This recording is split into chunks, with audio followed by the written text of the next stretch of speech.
आज हामीले 72 वर्ष पार गरेर 73औं वर्षमा हामी प्रवेश गरेका छौँ र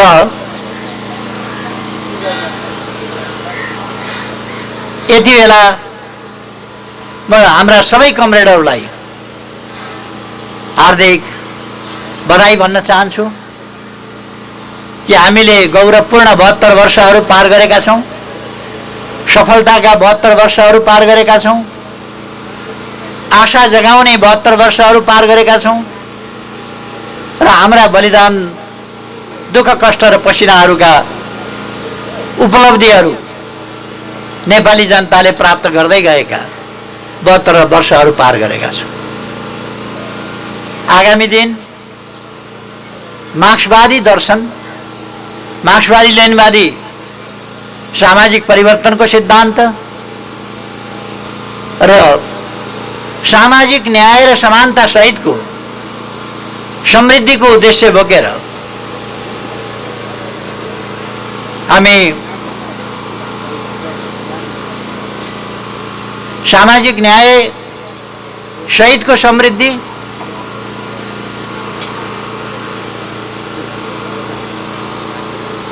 सुशासन सहितको विकास र त्यस विकासको बाटोबाट देशलाई समृद्धिमा लानेर त्यस समृद्धिलाई नेपाली जनताको, आम जनताको सम्पूर्ण क्षेत्रमा, अधिकारका क्षेत्रमा, अवसरका क्षेत्रमा, सामाजिक न्याय र समानताका क्षेत्रमा, सुरक्षाका क्षेत्रमा, सम्मानका क्षेत्रमा, यी सबै क्षेत्रमा नेपाली जनता सुखी हुन सक्ने, समृद्ध नेपाल, सुखी नेपाली बनाउने आकांक्षा हामीले राखेका छौँ। यस आकांक्षाका साथ हामी अगाडि बढेका छौँ। हाम्रो पार्टीले स्थापना कालदेखि नै, यसले पहिलो पर्चादेखि, यसका घोषणापत्रहरूदेखि सदैव राष्ट्रियताको पहरेदारको रूपमा आफूलाई उभ्याएको छ। यसले लोकतान्त्रिक आन्दोलनको अगुवाको रूपमा आफूलाई उभ्याएको छ। सामाजिक न्याय र समानताको पक्षमा आफूलाई उभ्याएको छ। सुशासन र विकासको पक्षमा आफूलाई उभ्याएको छ र समग्र सामाजिक उत्थान र परिवर्तनको पक्षमा आफूलाई उभ्याएको छ। यसरी यो पार्टी, मैले अघि नै भने, यो एउटा राष्ट्रिय गुरु हो। यो पार्टीले गुरुको रूपमा चेतना जगाउने कुरा, सामाजिक अनुचित मूल्य मान्यताहरूलाई समुचित बनाउने ढङ्गले परिवर्तन गर्ने कुरा, ती कामहरूको अगुवाई यस पार्टीले गरेको छ र यसले राणा शासनमा स्थापना भएर आजको समयसम्म आइपुग्दा राष्ट्रियताको सवाल होस्, जनजीविकाको सवाल होस्, सामाजिक न्याय समानताको सवाल होस्, अथवा सामाजिक जीवनका अन्य पक्षहरू, विकास निर्माणको सवाल होस्, वातावरणीय प्रश्नका कुराहरू हुन् अथवा मानव अधिकारका कुराहरू हुन्, विभिन्न स्वतन्त्रताका कुराहरू हुन्, अब मानवीय मौलिक हकका कुराहरू हुन्, यी सबै पक्षमा अत्यन्तै वैज्ञानिक, उन्नत, समयानुकूल विचारहरू अगाडि सारेको छ र तिनको विचार मात्रै अगाडि सारेर बसेको छैन, तिनका निम्ति सङ्घर्षको मैदानमा उत्रिएको छ र सङ्घर्षहरू सञ्चालन गरेको छ। त्यसै अनुसार हामीले सफलता पनि प्राप्त गरेका छौँ। दुनियाँमा कम्युनिस्ट आन्दोलन धेरै प्रतिरक्षात्मक अवस्थामा भएको बेला हामी प्रतिरक्षात्मक अवस्थामा होइन, हामी सुदृढ अवस्थामा छौँ। फेरि पनि आन्दोलन भनेको यो निर्वाध ढङ्गले बिना व्यवधान चल्ने कुरा होइन। यदि बिना व्यवधान चल्थ्यो भने वर्ग सङ्घर्ष, प्रतिगामी शक्तिहरू, तिनका हतियार वा संकीर्ण स्वार्थका लागि जे पनि गर्न सक्ने खालका तत्त्वहरू तिनीहरूको उपस्थिति नै हुँदैन थियो। तर समाजमा विभिन्न प्रकारका तत्त्वहरू हुन्छन् र ती तत्त्वहरूले समाजलाई अगाडि जानबाट रोक्न खोज्छन्, आफ्ना स्वार्थहरूलाई प्राथमिकता दिन्छन्।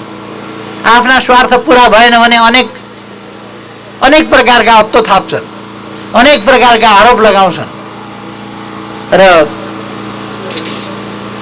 क्रान्तिका, सामाजिक परिवर्तनका, अग्रगमनका प्रयासहरू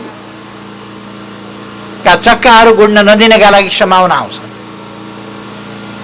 ती कुराहरू हामी अहिले पनि देखिराखेका छौँ। तर म भन्न चाहन्छु, त्यस्ता कुनै पनि प्रयासहरू, यस्ता अनेक प्रयासहरू यस पार्टीले उतार चढावका कुराहरू बेग्लै हुन्। धक्का लाग्नु र फेरि उठ्नु, फेरि निर्वाध अगाडि बढ्न नपाउनु र धक्का लाग्नु, यो एक ढङ्गले भन्ने हो भने नियम जस्तै कुरा हो। यो जरुरी थिएन, तर यो पर्छ यस्तो कुरा। तसर्थ हामीले पनि यस्ता कुराहरू झेलिरहेका छौँ। यति बेला म पार्टीका संस्थापकहरूदेखि कमरेड पुष्पलाल लगायत, अघि नै प्रदीप कमरेडले राखिसक्नु भएको छ, संस्थापकहरू, यद्यपि कलकत्तामा स्थापना गरेका बेला पुष्पलाल, निरञ्जन गोविन्द वैद, नरबहादुर कर्मचार्य र नारायण विलास जोशी, उहाँहरू 4 जना हुनुहुन्थ्यो। र त्यति बेला संस्थापकहरूले मोती देवीलाई पनि संस्थापक मान्ने भनेको हुनाले हामीले उहाँलाई पनि संस्थापक मानिआएका छौँ।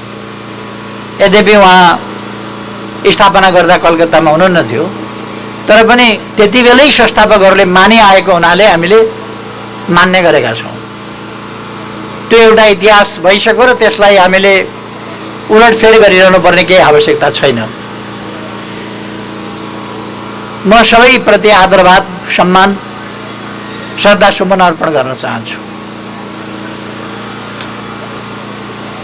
केही अघिसम्म हाम्रो बिचमा संस्थापकहरू नै हुँदै हुनुहुन्थ्यो। अहिले संस्थापकहरू सबै नै एक ढङ्गले भन्ने हो भने त्यो स्थापना कालको जेनेरेसन लगभग सिद्धिएको छ। त्यस कालका व्यक्तिहरू हुनुहोला, तर संस्थापनासँग जोडिएका अथवा स्थापनासँग जोडिएका व्यक्तिहरू हाम्रो बिचमा रहनु भएन।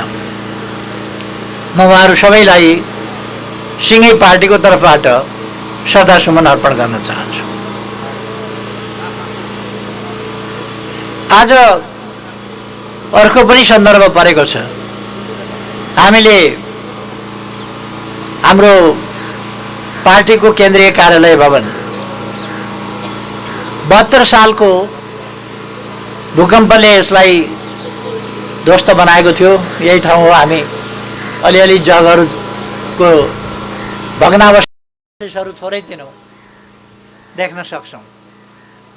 यही ठाउँमा हाम्रो केन्द्रीय कार्यालय थियो। तर 72 साल वैशाखको भूकम्पले 12 गते, 13 गते, 25 गते, 29 गते यी विभिन्न गतेमा आएका भूकम्प र त्यसका शक्तिशाली पराकम्पहरूले देशका धेरै भागमा धेरै क्षति पुर्याएको थियो। त्यस क्षतिमध्ये हाम्रो केन्द्रीय कार्यालय पनि एउटा हो। जे होस्, हामी एउटा ठुलो क्षति, पार्टीको केन्द्रीय कार्यालय जस्तो क्षति हुने कुरा, यो मनोवैज्ञानिक हिसाबले पनि हामीलाई धक्का पर्ने कुरा भएको थियो। तर आज हामीले फेरि पार्टी कार्यालय निर्माणका लागि शिलान्यास गरेका छौँ र लगभग अघि नै प्रदीप गेवाली कमरेडले राखिसक्नुभयो। लगभग 2 वर्षमा हामी त्यो अगाडि प्रस्तुत गरिएको चित्रमा देखाइएको जस्तो केन्द्रीय कार्यालय त्यो हामीले नमुना बनाएका छौँ। त्यसअनुसारको केन्द्रीय कार्यालय 2 वर्षभित्र यस ठाउँमा स्थापना गर्नेछौँ। उपलब्ध हुन सकेमा हामी उपयुक्त ढङ्गले उपलब्ध हुन सकेमा हामी जमिन विस्तार गर्ने र यसलाई अनुकूल बनाउने कोसिस गर्नेछौँ। सकिएन भने यही 7-8 रोपनी कति छ, 8 रोपनी होला, 13 छैन, 8 रोपनी, यही 8 रोपनीमा हामीले खुम्चिनुपर्ने हुन्छ। यो यति नै जमिन हो, यो देखिएको, त यसमा नै पनि भवन बनाउन सकिन्छ। हामी पार्किङ अन्डरग्राउन्ड गर्नेछौँ, बाहिर पार्किङको ठाउँ छैन र यो ठाउँ हाम्रा लागि निकै, यति नै ठाउँ चाहिँ निकै साँघुरो हुन्छ। तर पनि केन्द्रीय कार्यालय हामीले यहीँ बनाउनु पर्ने, यो अनेक हिसाबले यहाँ बनाउनु पर्ने एउटा भावनासँग जोडिएको कुरा छ। अरू कतिपय पक्षहरू छन्, त्यसकारण वर्ष यहीँ बनाउन हामी लागेका छौँ। अब यसलाई विस्तार गरेर पनि बनाउन लागेका छौँ। दोस्रो यो हामी गर्दैछौँ। र अर्को कुरा, आज दुनियाँको मानव जातिको इतिहासमा एउटा बेग्लै इतिहासको रचना गर्ने, बेग्लै सन्दर्भको सिर्जना गर्ने र मानव जातिको सोचमा, चिन्तनमा फरक पार्ने, विचारलाई व्यवहारिक रूपमै क्रान्तिद्वारा जनताको साथ लिएर मजबुत शासकहरूलाई निहत्था श्रमजीवी वर्गले कसरी शासनबाट, यदि शासन अत्याचारी भयो भने कसरी हटाउन सक्छ र वर्गीय सङ्घर्ष भनेको कति बलियो हुन्छ र श्रमजीवी जनता कति मजबुत हुन्छ भन्ने कुराको दृष्टान्त। सामाजिक परिवर्तन अगाडि बढ्छ, न्यायपूर्ण समाज स्थापनाका मानवीय आकाङ्क्षाहरू, सामाजिक न्याय, समानता र सुख प्राप्तिका मानवीय आकाङ्क्षाहरू कति प्रबल छन् भन्ने कुरा पहिले चर्चा हुने गर्थ्यो, सिद्धान्तमा चर्चा हुने गर्थे। केही समय स्वतःस्फूर्त ढङ्गले एउटा देशभक्तिपूर्ण आन्दोलनको रूपमा पेरिस कम्युन भनेर चिनिने आन्दोलन भएको थियो। त्यो 1871 भएको थियो। पेरिस कम्युन त्यो सङ्गठित आन्दोलन थिएन, कुनै सङ्गठनद्वारा सञ्चालित निर्देशित थिएन, स्वतःस्फूर्त थियो। त्यो धेरै वर्गीय चेतनाबाट पनि माथि उठेको थिएन। त्यो एउटा देशभक्तिपूर्ण आन्दोलन थियो। देशभक्तिपूर्ण भावनाले बाह्य आक्रमणका विरुद्ध लड्नका लागि जनताले स्वतःस्फूर्त रूपमा पेरिस कब्जा गरेका थिए। तर त्यो लामो समय टिक्न सकेन, त्यो स्वाभाविक थियो, नटिक्नु पर्यो। ती अनुभव सारालाई लिएर लेनिनले क्रान्ति सम्पन्न गर्नुभएको थियो 1917 र दुनियाँमा उपनिवेशवादको अन्त्यको युग लेनिनको त्यस आन्दोलनबाट सुरु भयो। सामाजिक मुक्तिको सफलताको इतिहास त्यहाँबाट सुरु भयो। सामाजिक न्याय र समानताको वास्तविक अर्थमा कार्यान्वयनको एउटा नयाँ युग सुरु भयो।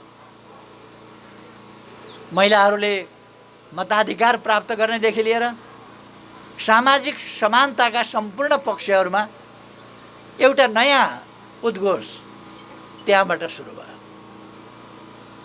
राष्ट्रहरू जागे, जनताहरू जागे, तनासाहरूको मुटुमा ढ्याङ्ग्रो ठोकियो र लेनिनलाई पराजित गर्न, सोभियत सङ्घलाई पराजित गर्न, बोल्सेविक पार्टीलाई पराजित गर्न अनेक प्रकारका प्रयासहरू भए। तर त्यस प्रयासलाई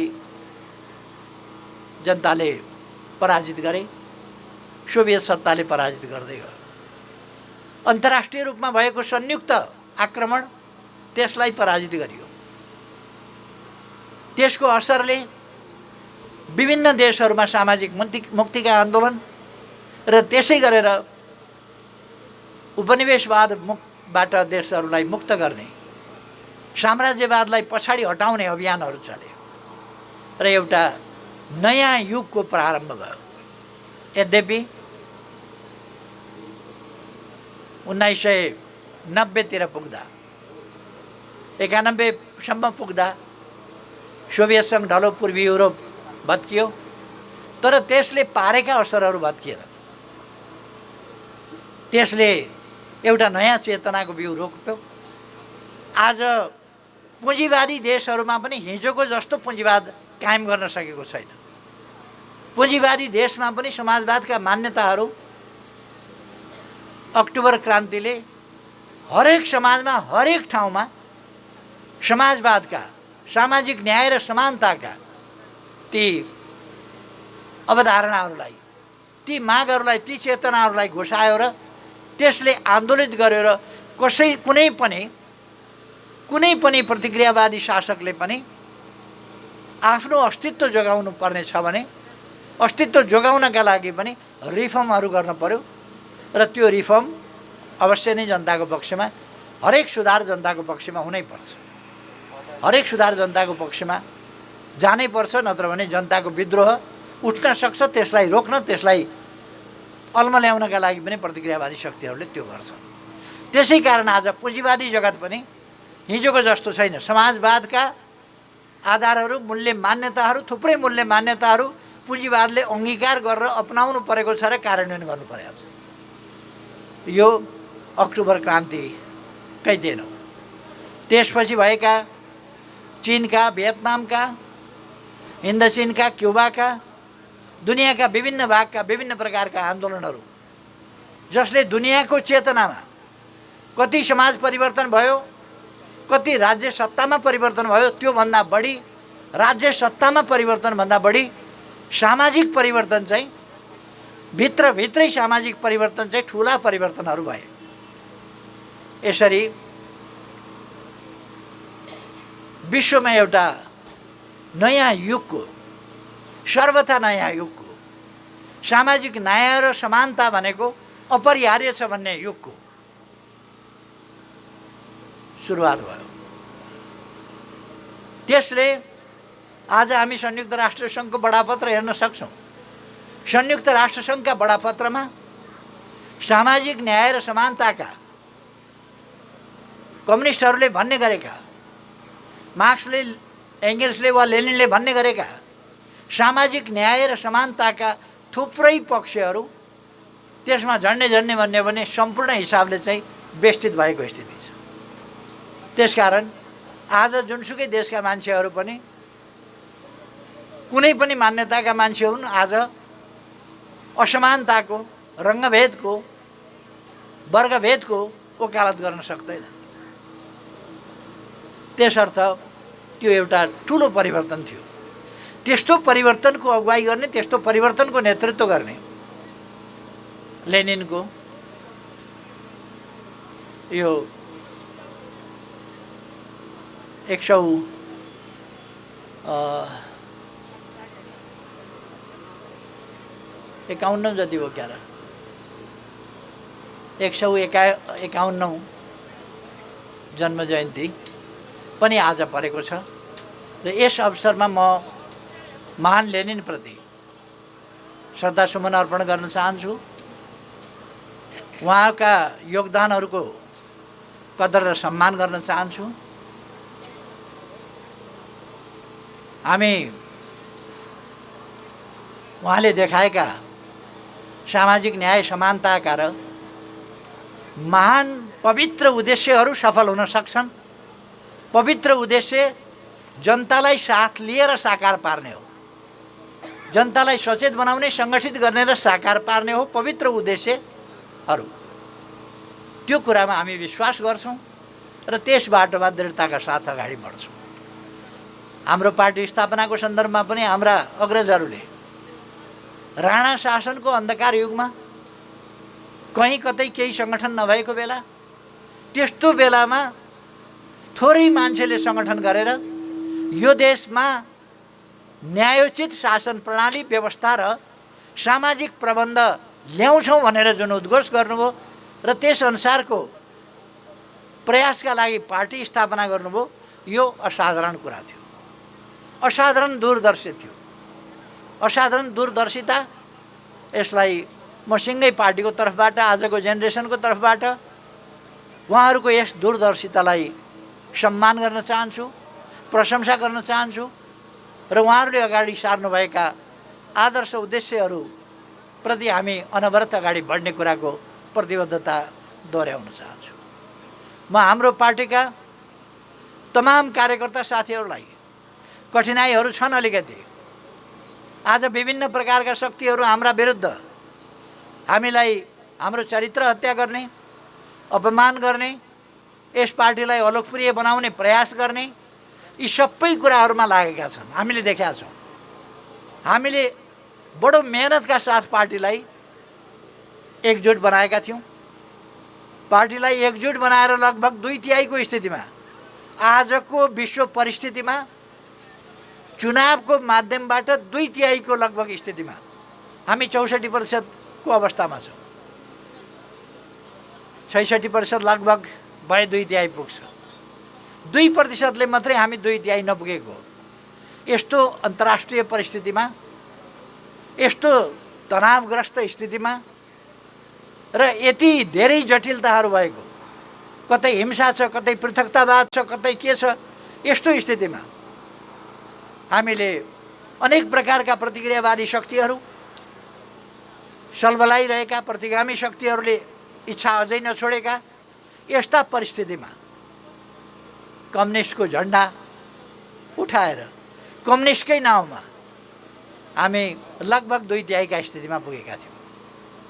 केही व्यक्तिहरूको चरम महत्त्वाकांक्षा, अरू कसैले लिड गरेको देख्न नसक्ने अथवा कसैले सफलता पाएको देख्न नसक्ने, कसैको अलिकति सफलताको चर्चा कसैले गरेको सुन्न नसक्ने, कसैको प्रशंसामा कसैले बोलेको सुन्न नसक्ने संकीर्ण प्रवृत्ति र म र मेरो भन्ने र आत्मकेन्द्रित व्यक्तिवादी संकीर्ण स्वार्थमा आधारित भएका त्यस्ता विचारहरू, त्यस्ता प्रवृत्तिहरूले हाम्रा उपलब्धिहरूमाथि हमला गरे।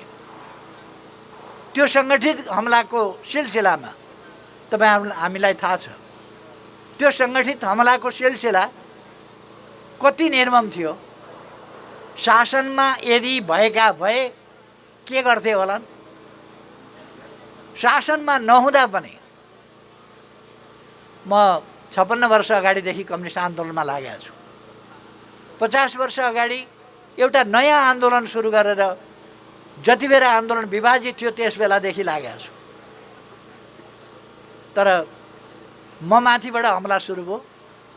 मलाई हमला पनि यस्तो भयो कि साधारण सदस्यताबाट पनि निष्कासन गर्ने, दलको नेताबाट हटाउनु एउटा कुरा थियो, अध्यक्षबाट हटाउनु एउटा कुरा थियो, तर साधारण सदस्य पनि नरहने गरी उद्घोष थियो। केपी ओलीलाई सिद्ध्याइयो, केपी ओलीलाई समाप्त पारियो, पत्ता साफ गरियो, भित्तामा टसाइदिन्छु, भित्तामा टसाएँ, धुलोमा मिलाइदिन्छु, धुलोमा मिलाएँ आदि। त्यो किन म माथि त्यस्तो आक्रमण थियो भन्दा टाउकोमा हानिदियो भने शरीर सक्लै भयो भने टाउकोमा हानिदिएपछि त रन्थनी नै हो नि त, अथवा ढल्ने भयो नि। त्यसरी टाउकोमा हान्ने नीति उनीहरूको रह्यो र नेतृत्वदेखि प्रहार गर्ने, तलका कार्यकर्ता होइन, म यो पङ्क्तिमा बसेका साथीहरू कारबाहीमा फटाफट कारबाहीमा पार्यौँ र एउटा तथाकथित कारबाही प्रयास के हो भन्ने कुरा र कति निर्मम आक्रमण हाम्रो आन्दोलन, हाम्रो पार्टीमाथि कति निर्मम आक्रमण भएको थियो, कति निर्मम प्रहार भएको थियो, आन्दोलन ध्वस्त पार्ने कति निकृष्ट प्रयास भएको थियो, त्यो कुराको एउटा परिणाम हो, त्यो दृष्टान्त हो।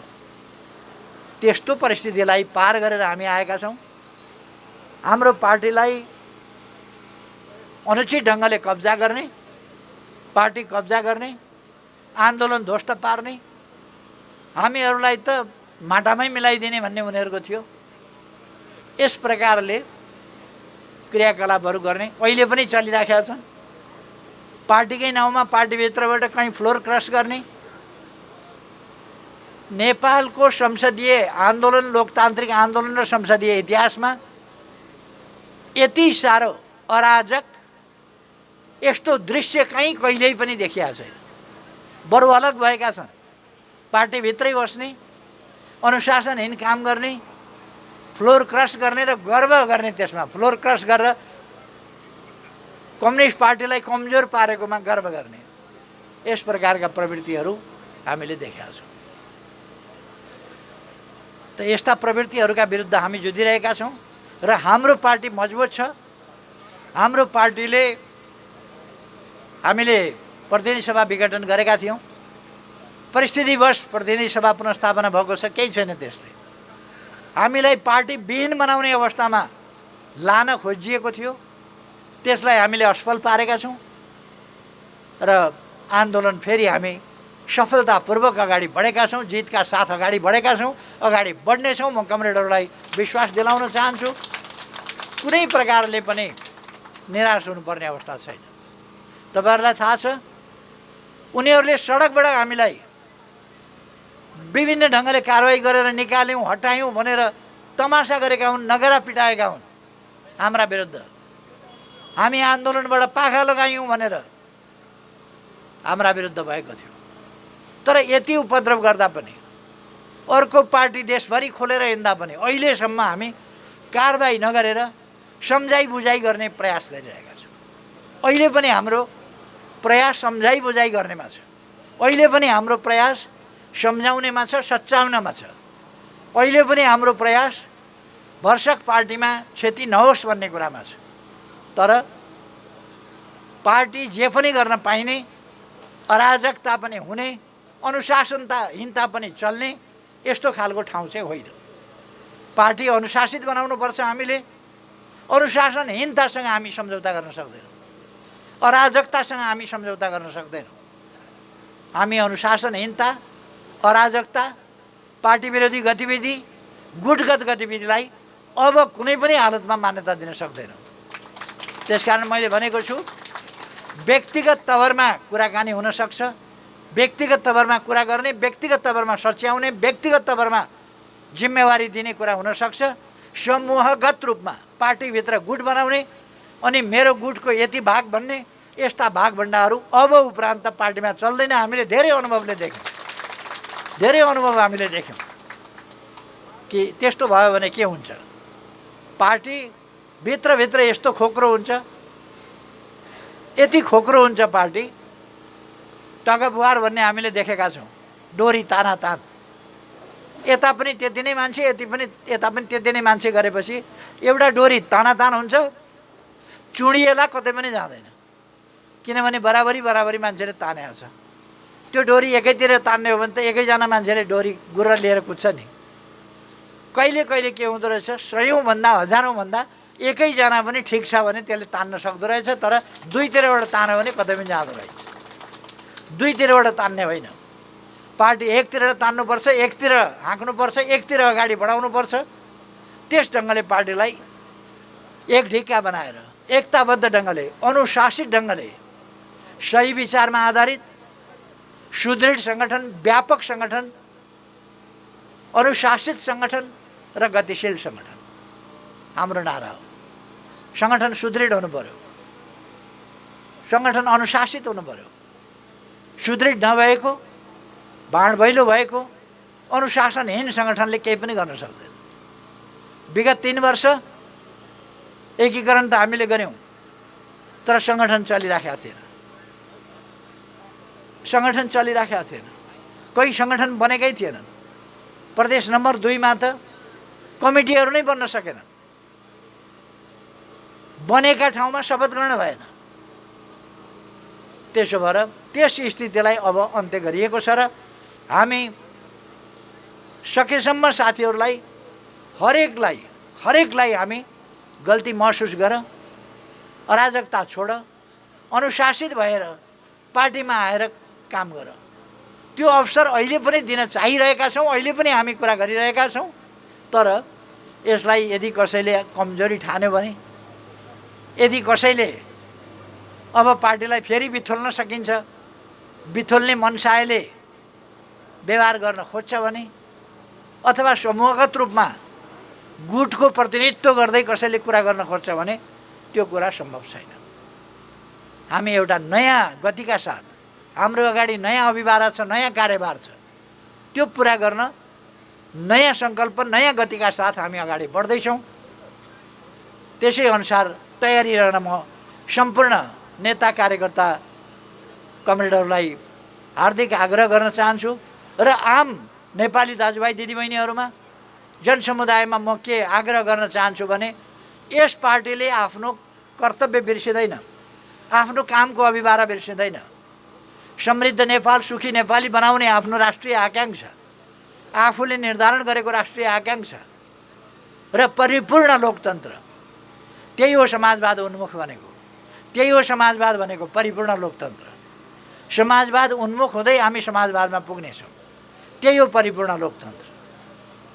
त्यो राजनीतिक क्षेत्रमा मात्रै होइन, राजनीतिक, आर्थिक, सामाजिक, सांस्कृतिक क्षेत्रमा, वातावरणीय पक्षमा, अरू मानव जीवन र पृथ्वीका अनेक सरकारवाला प्रश्नहरूमा, चाहे त्यो सामाजिक सुधारका पक्ष हुन्, चाहे पूर्वाधार विकासका पक्ष हुन्, चाहे समग्र विकासका पक्ष हुन्, अथवा समाजलाई अगाडि बढाउने, माथि उठाउने कुराहरू होस्, यी सबै पक्षमा ध्यान दिएर हामी सम्पूर्ण लोकतन्त्र, सम्पूर्ण पक्षहरूलाई समेटेको लोकतन्त्र, त्यस्तो लोकतन्त्रका साथ अगाडि बढिरहेका छौँ। हामीसँग मुकाबला गर्ने कुनै विचार सामाजिक परिवर्तन, रूपान्तरण र व्यवस्थापनको सम्बन्धमा हामी वा हाम्रो पार्टीले जुन विचारहरू अगाडि सारेको छ त्योभन्दा उन्नत विचार, व्यवस्थित विचार, परिष्कृत विचार, वैज्ञानिक विचार अर्को हुनै सक्दैन। त्यस ढङ्गले हामीले हाम्रा विचारहरू अगाडि सारेका छौँ। त्यसर्थ यी उद्देश्यहरूबाट पार्टी अगाडि बढ्दैन र यी उद्देश्यहरू प्राप्त गर्न सही र सफल ढङ्गले नेकपा एमाले नेतृत्व गर्नेछ। म सम्पूर्ण दाजुभाइ दिदीबहिनीहरूलाई आग्रह गर्न चाहन्छु कि यी उद्देश्यहरूमा तपाईँहरू ढुक्क हुनुहोस्। पार्टीले देशको नेतृत्व गर्नेछ। मैले सुरुमै भने नेकपा एमाले भनेको देश गुरु जस्तो हो। देशको राजनीति, देशको अर्थतन्त्र, देशको सामाजिक प्रबन्ध लगायत वातावरण, मानवाधिकारका पक्षहरू, अरू तमाम पक्षहरू, अन्तर्राष्ट्रिय सम्बन्ध, राष्ट्रिय हितको रक्षा जगेर्ना, अन्तर्राष्ट्रिय सम्बन्धको विस्तार, मैत्रीको विस्तार, बाह्य सहयोगको, देशका निम्तिको समुचित प्रयोग, यी सबै पक्षहरूमा नेकपा एमाले स्पष्ट, दृढ, गतिशील छ र देशलाई सही बाटोमा यस पार्टीसँग गन्तव्य छ, उद्देश्य छ, बाटा छन्। त्यहाँ कसरी पुग्ने भन्ने नीति छ, कार्यक्रम छ, योजनाहरू छन्। त्यसरी यो पार्टी अगाडि बढेको छ। अरूको जस्तो स्वार्थ, जोड घटाउ, अनुचित अपवित्र गठबन्धनका साथ अनेक प्रकारका दाउपेचबाट सत्ता हत्याउने खालका द्रव्य शाहवादी तरिकाहरू अवलम्बन गर्ने यो पार्टी होइन। यो पार्टी जनवादी तरिका अवलम्बन गरेर अगाडि बढ्ने पार्टी हो। त्यसकारण यस पार्टीले अभिभारा छोडेर देशलाई अलपत्र पर्न दिँदैन, रुमल लिन दिँदैन, अलमलमा फस्न दिँदैन, अगाडि बढाउन नेतृत्व गर्छ भन्ने यस अवसरमा म स्पष्ट गर्न चाहन्छु। र यो 3 अवसर परेको छ। हाम्रो पार्टी स्थापना दिवस, त्यसै गरेर पार्टी कार्यालय, केन्द्रीय कार्यालय भवनको शिलान्यास र महान लेनिनको जन्मदिन, जसको नेतृत्वमा युगान्तकारी परिवर्तनको एउटा नयाँ युग सुरु भएको थियो, त्यो अगाडि बढिरहेको छ। लेनिनको जन्मदिन, यो तीनटै सन्दर्भमा म फेरि एकपल्ट साथीहरूलाई बधाई भन्न चाहन्छु, शुभकामना भन्न चाहन्छु र सबैको उन्नति प्रगति होस्। कोरोनाबाट सबै सतर्क रहौँ, सामाजिक दूरी मेन्टेन गरौँ, मास्क अनिवार्य रूपमा प्रयोग गरौँ र अरू स्वास्थ्य प्रोटोकलहरू पालना गरौँ भन्ने आग्रह गर्दै आफ्नो भनाइ टुङ्ग्याउँछु। धन्यवाद।